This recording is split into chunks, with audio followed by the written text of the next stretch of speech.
So today on Is It Worth It, we'll be looking at this brand new 2022 Vauxhall Astra plug-in hybrid E. Yes, Vauxhall want you to know that it's a plug-in hybrid, and of course you can use it in full electric mode as well. But we're going to find out whether it's worth your hard-earned cash. So stay tuned, hope you enjoy the video, and let's get right to it. So the Vauxhall Astra has been around since the 1980s and has actually really helped establish the Vauxhall brand, as it was actually the firm's first front-wheel drive car. And now in its 8th generation, we've got it here. And it's even more important these days as well, because we've got here the plug-in hybrid E version. So let's take a look at the design on the front of the new Astra. And as you can see, it probably takes some elements from the new Vauxhall Mocha. We have here at the front, which is very stylish, Vauxhall's visor, that's what they call it here. And as you can see, the two grills are separated with the Vauxhall badge in the middle. So that serves a purpose as well for the front-facing camera. As this is Astra's new design language, as you can see, it's unlike any Astra before. It's a bit more unique and more stylistic looking. You've actually got more indents on here and also on the side.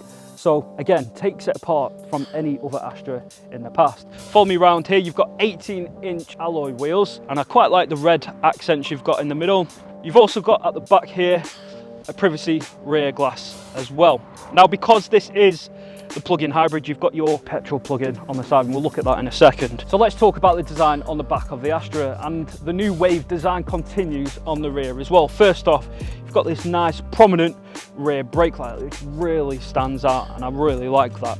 Also, obviously we've got the hybrid logo there. The wraparound LED lights also have a chrome effect as well. You've got the Astra printed on the back here and the Vauxhall badge at the back. So I really do like the design of the new Astra. So let's take a quick look at the specs. The Astra is built on Stellantis's EMP2 platform and shares this with the likes of the new Mocha and Peugeot 308. It comes with 3 trim levels. The model we reviewed was the middle GS line trim and comes with a 1.6 litre turbocharged 4-cylinder petrol hybrid engine. The hybrid setup is merged together with an 8-speed CVT automatic gearbox. The battery itself is not self-charging, so needs to be charged using the main power. The size of the battery is 12.4 kilowatt, and this drives the electric motor and gives decent fuel economy with a combined range up to 256 mpg. Obviously, this depends on how you drive. Charge time for the plug-in hybrid system is around 2.3 hours on a Type 2 charger and 6 hours on a normal 3-pin socket. Power and torque figures are combined. Brake horsepower is 178 brake horsepower with 360 newton-meters of torque and a 0 to 62 mile per hour time in 7.6 seconds and a top speed of 140 miles per hour. So what's the interior like inside the Vauxhall Astra? Have a look at the dash. Got that carbon fiber effect here mixed with some nice vents with some chrome detailing. You've got your glove compartment there, which is quite big actually. You can fit quite a few things in there. Some good news though, if you are a Vauxhall fan, you will like the old school elements it's got here. If you can remember, like the Vauxhall Vectra or the old Astras, you've got your hard plastics here. So I like how Stellantis just haven't completely changed it. They've actually stuck to some old school Vauxhall interior as well. In the middle, it just doesn't feel premium at all. It's very plastic piano black. Inside the cubby hole there, you've got deep space for some belongings, and you've got USB-C in the middle. You've got, well, it's not that deep really, just enough to put some coins in the center as well. The entertainment display is a 12-inch touchscreen here. It's not wrapping around totally. You've got this, again, piano black plastic, and it's quite sharp on some edges on the side. So it just doesn't feel as premium as what the looks would make you think outside. It works, and you do have wireless Apple CarPlay and Android Auto, but it just doesn't seem as quick and responsive as others. What I do like though is you've got your knobs that you can use and dials, tactile dials. You've got your aircon, and also you can use your fan speed as well on there. So because this is the plug-in hybrid, I wanted to show how the different driving modes are implemented on 10-inch cluster that you have. You can change the screen just by tapping on the side here. You've got your battery information there, and map as well. What's the steering wheel like? A lot different to the 308. It's not small, but do you know what? I quite like it. It's quite a big steering wheel with the Griffin Vauxhall badge in the centre. The controls just feel a bit plastic and not premium feeling. On the side here, it just seems quite not very well made. I mean, you can move that around. So what's Practicality like inside the back of the Astra? In terms of comfort, it's very good actually, really comfortable. You've got these very nice designed seats in the back. You've got a mix of leather with a stitched fabric as well, but also, which is pretty cool, you've got some zips here that you can stow away your ISOFIX seats, and you just put them back in like that. You've got your cup holder in the middle and rests, so yeah, that's very comfortable.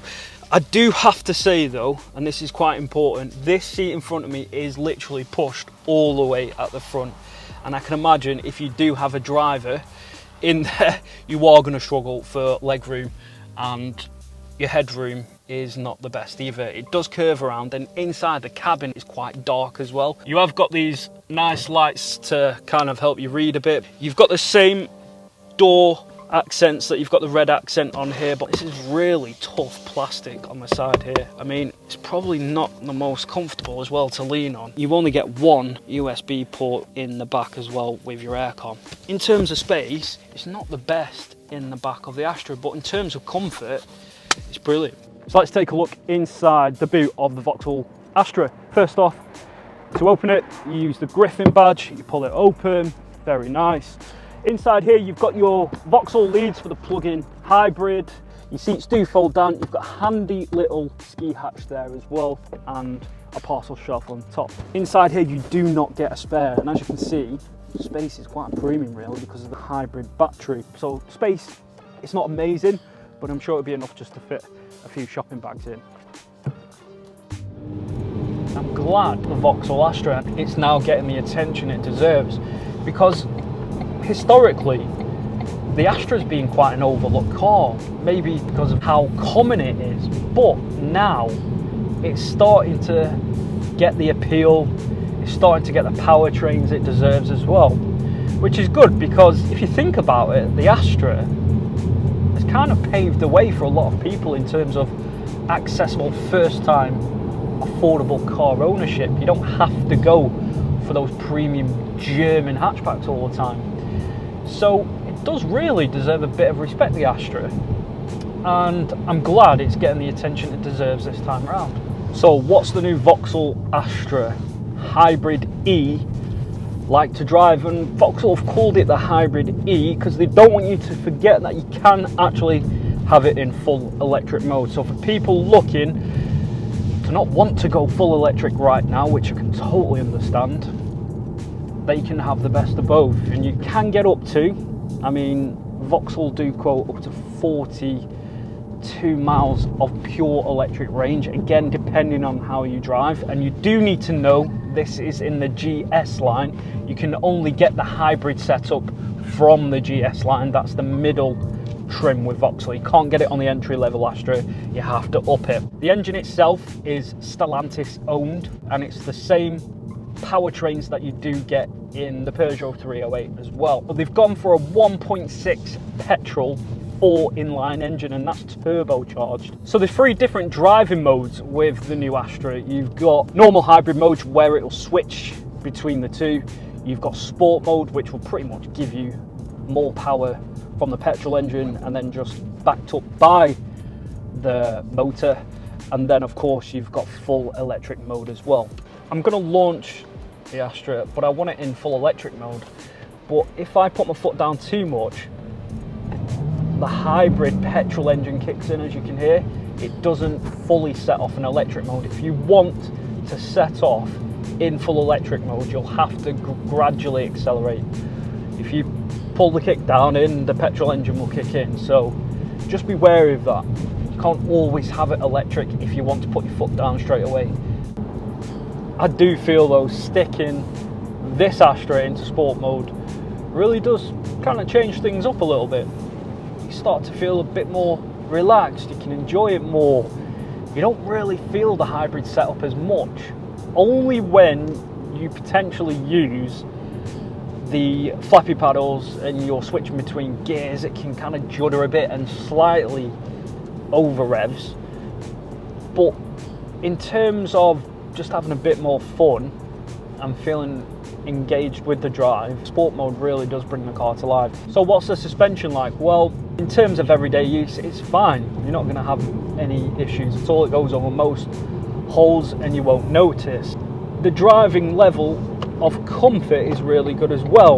On motorways like I'm on now, tiny bit of road noise, but I think that might be to do with the alloys we've got. What I do like is the ride height and visibility. I really do feel that I'm driving something a bit more premium than an Astra. You feel quite comfortable, you're quite high up. So a big shout out to the Chorley group of Vauxhall in Ormskirk for letting us review this new Vauxhall Astra. If you are interested, we'll leave the details in the description below. So let's wrap up this review on the new Vauxhall Astra plug-in hybrid E. And yes, Vauxhall, I feel, have done a great job designing this new car. I mean, instead of it being bland, it's got a bit of road presence now, the Astra, and I think that's what it's deserved. However, the plug-in hybrid drive powertrain just isn't the most refined driving experience, and also the cabin quality just isn't the best. However, we'd love to know what you think of this Vauxhall Astra. Is it worth it? Please let us know in the comments below. We hope you've enjoyed the video and hope to see you again on the next video.